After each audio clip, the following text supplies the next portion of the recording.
కూటమి ప్రభుత్వం అధికారంలోకి వచ్చి దాదాపు సగం కాలం అంటే ప్రజలు ఇచ్చినటువంటి 5 సంవత్సరాల్లో సగం కాలం పూర్తయితున్నప్పటికీ కూడా ఏదైతే మేనిఫెస్టోలో యువతకి ఇవి ఉద్యోగాలు ఇస్తాము, మరి ముఖ్యంగా విద్యాశాఖ మంత్రిగా ఉన్నటువంటి నారా లోకేష్ గారు యువగలం పాదయాత్రలో సంవత్సరానికి 4 లక్షల ఉద్యోగాలు ఇస్తాము, 5 సంవత్సరాలకి దాదాపు 20 లక్షల ఉద్యోగాలు ఇస్తామని చెప్పి ఏదైతే నమ్మబలికి అబద్ధపు హామీలతో ఏదైతే గద్దెనెక్కారో ఈ రోజుకి సగం కాలం పూర్తయితున్నప్పటికీ ఏ ఒక్కటి కూడా సక్రమంగా అమలు పరచకుండా గత ఉగాదికి అంటే ప్రభుత్వం అధికారంలోకి వచ్చినటువంటి మొట్టమొదటి ఉగాదికి ఏమో 5,000 మా ప్రభుత్వం అధికారంలోకి వస్తే వాలంటీర్లకి 5,000 నుంచి 10,000 రూపాయల జీతాలు ఇస్తాము, మమ్మల్ని గెలిపించండి అని చెప్పి దొంగ హామీ పలికించి మొట్టమొదటి ఉగాది రోజున దాదాపు 2,50,000 పైచిలకు వాలంటీర్లని తీసేసిన ఘనత ఈ ప్రభుత్వాన్ని తెలియజేస్తా ఉన్నా. 2,50,000 ఉద్యోగాలు తీయడం అంటే దాదాపు 2,50,000 కుటుంబాలను రోడ్ల పాలు చేసినటువంటి ఘనత ఈ కూటమి ప్రభుత్వం తెలియజేస్తా ఉన్నా. ఈ ఉగాదికి దాదాపు 1,72,000 ఉద్యోగాలు ఖాళీగా ఉంటే కేవలం 10,000 ఉద్యోగాలతో ఒక ఫేక్ నోటిఫికేషన్ ఒకటి ఇచ్చి ఆ 10,000 ఉద్యోగాలు కూడా అక్టోబర్ దాకా 4 విడతల్లో మేము పూర్తి చేస్తాము అని చెప్పి కేవలం పబ్లిసిటీ స్టంట్ కింద ఈ యొక్క జాబ్ క్యాలెండర్ని విడుదల చేశారని మాత్రం నేను మీడియా ముఖంగా గుర్తు చేస్తూ ఉన్నా.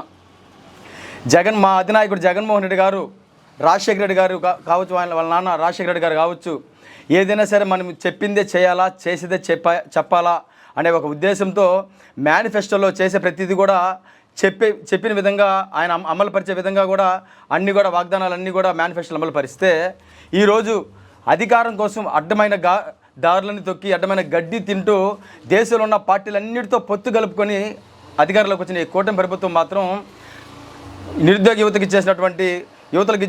చేసినటువంటి ఉద్యోగ హామీలు ఏదైతే ఒకటి కూడా అమలుపరచకుండా వాళ్ళని మోసం చేస్తూ కాలయాపన చేస్తామని తెలియజేస్తా ఉన్నా. సంవత్సరానికి 4 లక్షల ఉద్యోగాలు ఇస్తాము, ఈ ఉద్యోగాలు వచ్చే లోపల ఖాళీగా ఉన్న ప్రతి ఒక్క నిరుద్యోగికి 3,000 రూపాయలు నిరుద్యోగ భృతి ఇస్తామని చెప్పారు. ఈ రోజుకి దాదాపుగా సగం కాలం పూర్తవుతుంది, అంటే 2 సంవత్సరాలు అయిపోవచ్చింది.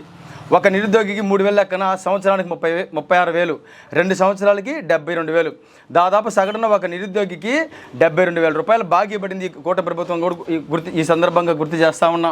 కనీసం ఏమీ పట్టినట్టుకుంటా ముందుకెళ్తూ మాకు ఇస్తానన్న హామీలను మీరు ఎప్పుడు ఇస్తారో అని అడిగితే రోడ్లోకి వచ్చి మా హక్కుగా మీరు ఇచ్చిన హామీలు మాకు ఎప్పుడు ఇస్తారని మీరు అడిగితే మా మీద మమ్మల్ని అరెస్ట్ చేయడం, మా మీదే మీరు అక్రమంగా కేసులు బనాయించడం, అవకాశాన్ని బట్టి మా పైన రౌడీ షీట్లు కూడా ఓపెన్ చేసే పరిస్థితులు ఈరోజు దారుణమైన పరిస్థితులు ఈరోజు కూటమి ప్రభుత్వంలో ఈ యొక్క రాష్ట్రంలో ఉన్నాయని తెలియజేస్తా ఉన్నా.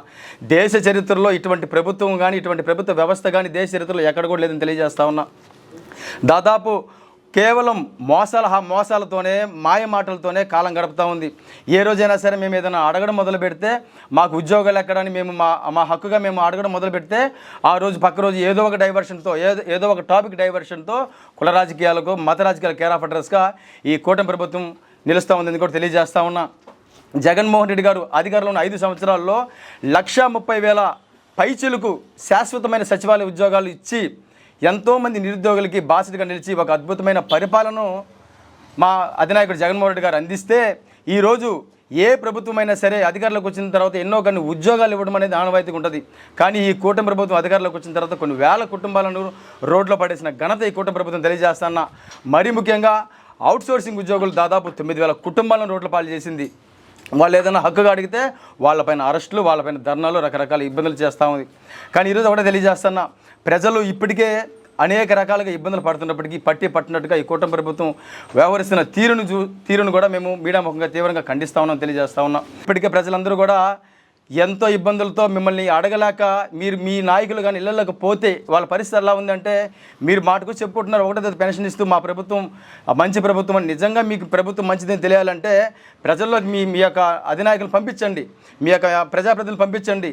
రాబోయే రోజుల్లో అతి కొద్ది నెలల్లోనే ఆడవాళ్ళు చేపురులతో మగవాళ్ళు దేంతో కొడతారో కూడా తెలియని పరిస్థితుల్లో మీ యొక్క ప్రభుత్వ పరిపాలన ఉందని కూడా తెలియజేస్తూ మరొకసారి ఈ యొక్క కూటమి ప్రభుత్వం యొక్క ఈ యొక్క ఫేక్ క్యాలెండర్లను ప్రజల ముందు చూపిస్తూ ఏదైతే హామీలు చేశారో, ఏదో మోసపూరితమైన హామీలు చేశారో ఆ యొక్క మోసపూరితమైన హామీలను కూడా ప్రజలకు వివరించే కార్యక్రమం కూడా మేము రాబోయే రోజుల్లో చేపడతామని తెలియజేసుకుంటూ మా నాయకుల ఆదేశాలతో రాబోయే రోజుల్లో మరింత ఉధృతంగా కూడా ఈ యొక్క కూటమి ప్రభుత్వానికి వ్యతిరేకంగా కూడా నినాదాలు చేస్తే అవసరమైతే దీక్షలు చేయడానికి కూడా మేము సిద్ధంగా ఉన్నామని మీడియా ముఖంగా తెలియజేస్తూ సెలవు తీసుకుంటా ఉన్నాం. మొట్టమొదటిసారిగా మన నెల్లూరు జిల్లాలో క్యాన్సర్ సంబంధిత సంపూర్ణ వైద్య సేవలు ఇప్పుడు మన మెడికవర్ హాస్పిటల్ నందు అందుబాటులో.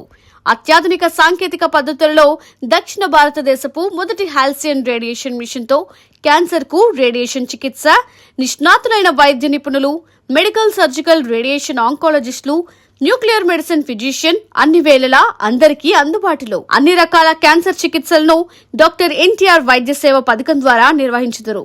మరిన్ని వివరాలకు 086135000351 ను సంప్రదించండి. Medicover cancer institute, NH5, Chintareddypalem cross road, Nellore.